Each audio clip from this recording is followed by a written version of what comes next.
All right, day 357. We are live. This internet might be a little slow because I'm in a hotel. I'm in Utah. Came for a Jetson Capital event. Great event. Highly recommend people joining these things in the future. Now, today we're looking at a subject to deal. A subject to deal is when you are essentially buying a property subject to distinct financing. So you're not taking on a new loan. You're buying a property, but you are taking over the payments on the underlying loan.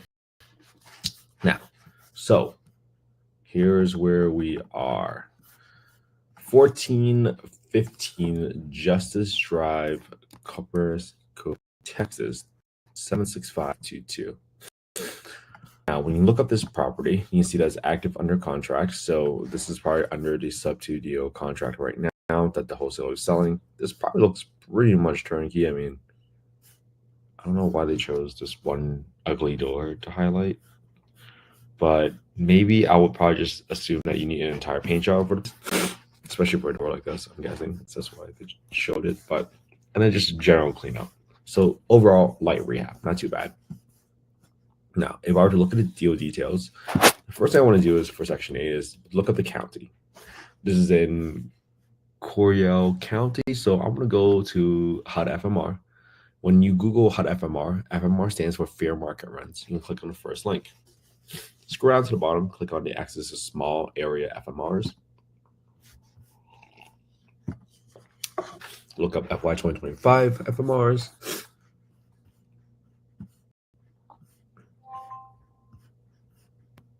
Texas, Coryell. There it is. And now you're going to get by bedroom count, by zip code, what your rent ceiling is. 76522. And now you can see that the 4-bedroom renting is 1840. Let's write that one down. 1840. And then the 3-bedroom is 1520. I'd like to just write that one down so I know what the spread looks like. 76522. And my partners already know how to analyze the deal, so it's super easy when I kind of set this up this way. Now, the next thing you want to have in place is you want to get the market rents, right? Because right now we just got the rent ceiling. Now you got to get the market rents, compare it, because what's most important is that you got to understand what is the more reasonable rent. So when you go to affordablehousing.com and you go to the owner section and you click on market rent estimator, you can plug in the address, you can plug in the bedroom count, and now you're going to see that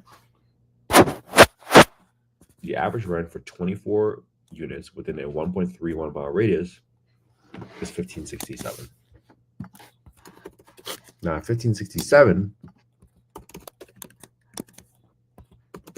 that's obviously the lower rent, right?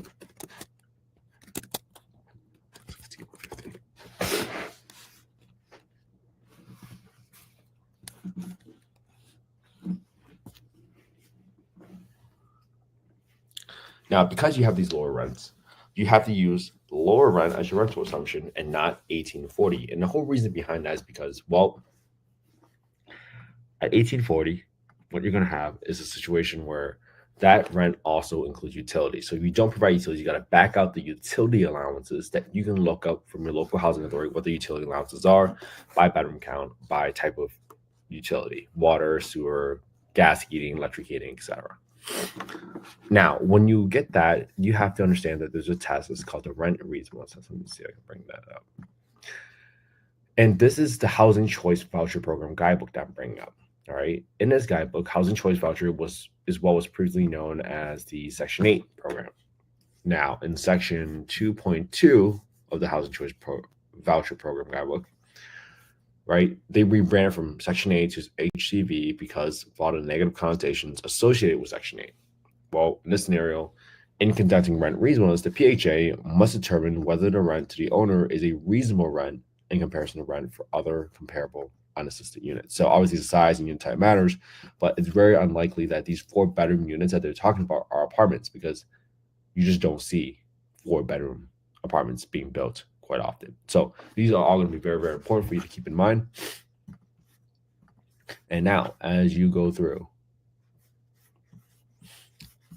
let's go actually plug in the numbers now. So now we know which rent is the more reasonable rent. We're going to use 1567, plug that right into B16 as our rental assumption.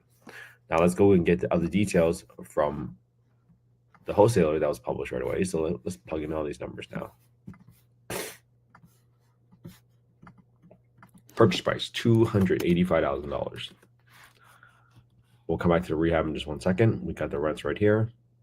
4-bed, 2.5 bath. Cash to seller, 19,221. 19,221. That's going to go in E19. Assignment fee of $5,000. So I'll put that in E21. Your total PITI breakdown is going to be 1764. So if you go to B28 equals 1764 minus the sub-2 principal loan minus interest portion of the sub-2 loan, that's going to give you the remaining escrow amount. It's a negative number right now because I haven't updated it. And then in B29, I'm going to add an extra $30 of premium because I'm anticipating someone's living here as a prime residence, and now it's going to be turned to investment property. Hence why I'm adding in $30.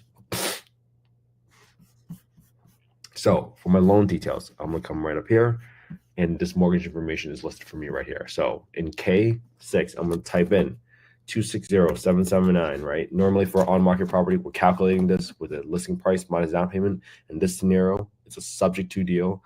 That's why we're typing in manually the principal. All right, 3.37 is the interest rate.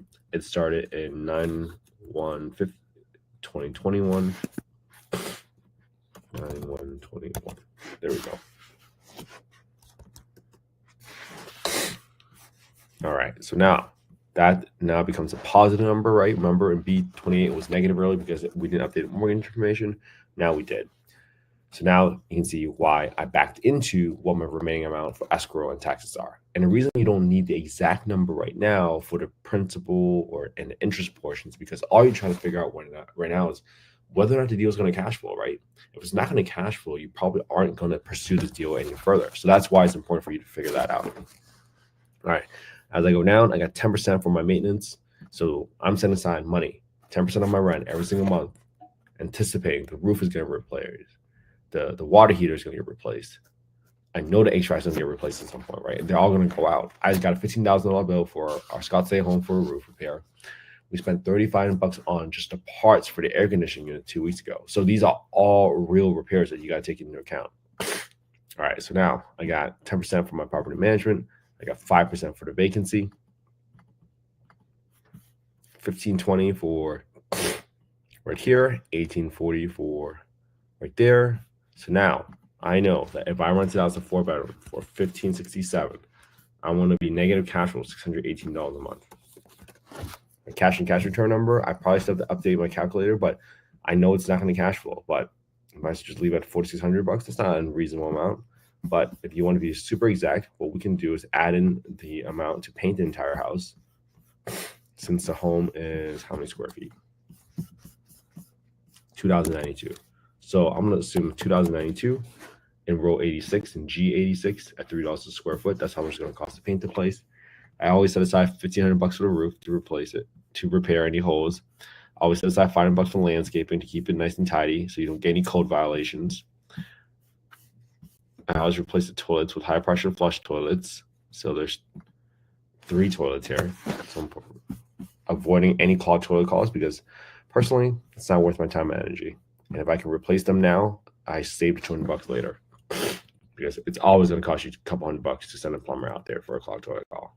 So that's assuming I bought the part for $285 with a 11.5K rehab. That's assuming the down payment was what it was with a 3.37% interest rate. So that tells me that this is not a deal. Obviously, this is not investment advice. We're not soliciting any investments on the call.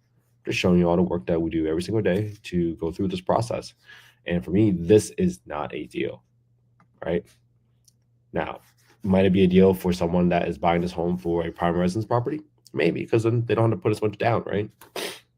Might this be a deal for someone that thinks Cuppers Cove, Texas, I don't know what this is a high appreciating market? Maybe, right? Because maybe they don't care about how much cash flow they make. If they think it's going to go about like 5-10% every year, right? If you go 10% every year on 300 grand, well, that's 30 grand. That's way better than $100 cash flow a month, right?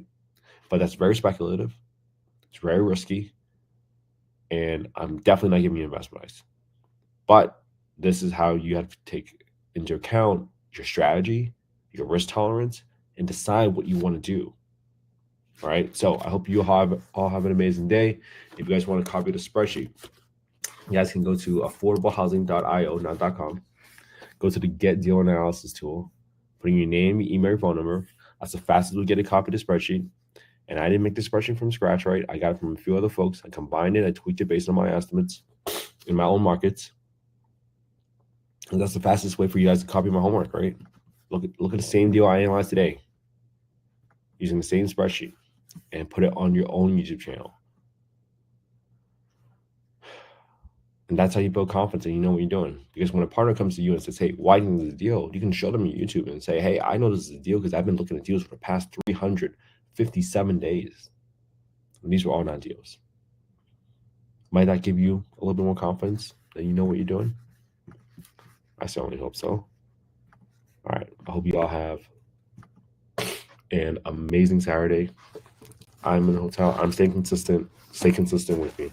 Keep going live. Keep analyzing deals every single day. Hope you all have an amazing Saturday. Be safe. Spend some quality time with your family and friends today. I'll see y'all tomorrow for day 358. Have a good one, everybody.